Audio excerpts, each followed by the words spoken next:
இந்த எஸ்எஸ்கே இருந்துட்டு இப்போ நம்ம கௌதமோட கதையை முடிக்கிறதுக்காக எவ்வளோ பெரிய ஏற்பாடு பண்ணியிருக்கான் அப்படின்றது நமக்கே நல்லாவே தெரியும். அப்படி இருக்கும்போது வந்து போயின்னா இப்போ கௌதம்க்கு எந்த ஒரு ஆபத்துமே வந்துடக்கூடாது அப்படின்ற மாதிரி நினைச்சீங்க அப்படின்னா மறக்காம வந்து போயின்னா கீழே கமெண்ட் பண்ணுங்க. அதே மாதிரி இந்த எஸ்எஸ்கே சீக்கிரமா ஜெயிலுக்கு போகணும் அப்படின்னு சொல்லிட்டு வந்து நினைக்கிறவங்களும் கமெண்ட் பண்ணுங்க.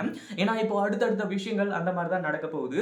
இவ்வளவு நாளா இந்த எஸ்எஸ்கேவை சைலண்டா விட்டுட்டு இருந்தாங்க. ஆனா எப்போ வந்து போயின்னா நம்ம கௌதமையே கொல்லணும்னு சொல்லிட்டு இவ்வளவு பெரிய பிளானை வந்து போட்டு வச்சிருக்காங்களோ அப்பவே வந்து போயின்னா முடிவு பண்ணிட்டாங்க. இதுக்கு மேல வந்து போயின்னா இந்த எஸ்எஸ்கேவை சும்மா விடக்கூடாது அப்படின்றமா வந்து சொல்லி அந்த மாதிரி தான் வந்து போயின்னா இப்போ எல்லாத்தையும் முடிவு பண்ணி கடைசியில் வந்து போயின்னா இந்த ஒரு விஷயத்துல இருந்து நம்ம இலக்கியா வந்தாலும் சரி யாரா இருந்தாலும் சரி இந்த எஸ்எஸ்கே மேல வந்து போயின்னா கேஸ் போட்டு எஸ்எஸ்கேவை உள்ள தள்ள போறாங்க. அதே மாதிரி உண்மையிலேயே நம்ம கௌதமோட அம்மா யாருனோ அப்பா யாருனோ கௌதமுக்கும் தெரிய வரப்போகுது.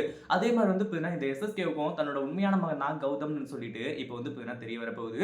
இது வந்து போயின்னா கேட்ட உடனே எல்லாருக்குமே பயங்கர ஷாக்கா தான் வந்து போயின்னா இருக்கும். அதுக்கு முன்னாடி என்னவெல்லாம் நடக்குது அப்படின்னு சொல்லிட்டு பார்க்கறதுக்கு முன்னாடி இப்பதான் நம்ம சேனலுக்கு ஃபர்ஸ்ட் டைம் வரீங்க அப்படின்னா கீழே இருக்க சப்ஸ்கிரைப் பட்டனை பிரஸ் பண்ணிக்கோங்க.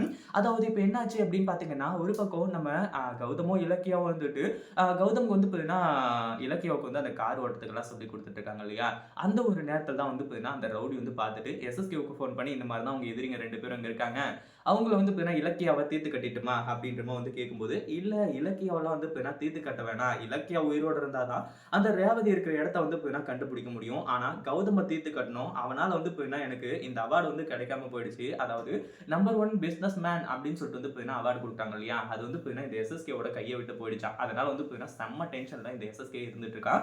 ஏன்னா அவ்வளோ பிளான் பண்ணா நம்ம இலக்கியாவை பத்தி வந்து பார்த்தீங்கன்னா தப்பு தப்பா சொன்னா அப்படி எல்லாமே இருக்கும்போது கடைசியில் வந்து பார்த்தீங்கன்னா நம்ம கௌதம் வந்துட்டு மேலிடத்துக்கே போய் எல்லாத்தையுமே பேசிட்டு வந்தாங்க. நீங்க எனக்கு கொடுக்கலாம் கூட பிரச்சனை கிடையாது அப்படி இப்படின்றமா வந்து சொல்லி கடைசியில் வந்து பார்த்தீங்கன்னா மேலிடமே முடிவு பண்ணுச்சு கௌதமுக்கு தான் வந்து பார்த்தீங்கன்னா இந்த ஒரு அவார்டு அப்படின்னு சொல்லிட்டு அதை தாங்க முடியாம தான் இந்த எஸ்எஸ்கே வந்துட்டு உயிரோடு இருந்தாலும் வந்து பார்த்தீங்கன்னா நீ அவார்டு வாங்குவ, நம்பர் 1 பிசினஸ் மேனா இருப்ப, நீயே செத்து போயிட்டா இதுக்கப்புறம் எனக்கு வந்து பார்த்தீங்கன்னா தொழிலில் போட்டியே யாருமே இருக்க மாட்டாங்கல்ல அப்படின்ற மாதிரி வந்து முடிவு பண்ணி இந்த ஒரு விஷயத்த வந்து செய்கிறாங்க. இதை கேட்டதுக்கு அப்புறம் வந்து பார்த்தீங்கன்னா இந்த இடத்துல ரொம்ப வந்து பார்த்தீங்கன்னா அதாவது அந்த ரவுடி வந்துட்டு நம்ம கௌதம் வந்து பார்த்தீங்கன்னா போட்டு தள்ளுறதுக்காக பிளான் பண்ணுறான். அதே மாதிரி நம்ம கௌதமுக்கு அடியெல்லாம் பட்டு கடைசியில் வந்து பார்த்தீங்கன்னா ஹாஸ்பிட்டல்லாம் கொண்டு போய் சேர்க்கிற நிலைமை வந்து வர ஆரம்பிச்சிருது.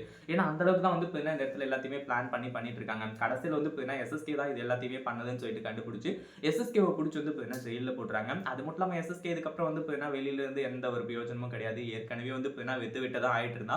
இதுக்கு நடுவில் வந்து கண்டிப்பா இதுக்கப்புறம் எந்த ஒரு பிரச்சனையும் இல்லாம தான் இருந்துட்டு இருக்கோம் அப்படின்றது எந்த ஒரு சந்தேகமும் இல்லை. அதே சமயம் இந்த இடத்துல வந்து நம்ம கௌதமுக்கு எந்த ஒரு ஆபத்தும் வராமல் இருந்தால் ரொம்பவே நல்லா இருக்கும். ஏன்னா ஏற்கனவே அவரு நம்ம இலக்கியெல்லாம் இருக்கிற கஷ்டத்துல இது வேற ஒன்று சேர்ந்துக்குச்சு அப்படின்னா கண்டிப்பா வந்து மிகப்பெரிய ஒரு ஆபத்து தான். இதை பத்தி நீங்க என்ன நினைக்கிறீங்க? இந்த ஒரு ஸ்கெட்ச்ல இருந்து நம்ம கௌதம் தப்பிச்சிருவாரா என்ன ஏது அப்படின்றத கமெண்ட் பண்ணுங்க. இந்த வீடியோ பிடிச்சிருந்தா லைக் பண்ணுங்க, ஷேர் பண்ணுங்க. இப்பதான் நம்ம சேனலுக்கு ஃபர்ஸ்ட் டைம் வரீங்க அப்படின்னா கீழ இருக்க சப்ஸ்கிரைப் பட்டனை பிரஸ் பண்ணிக்கோங்க.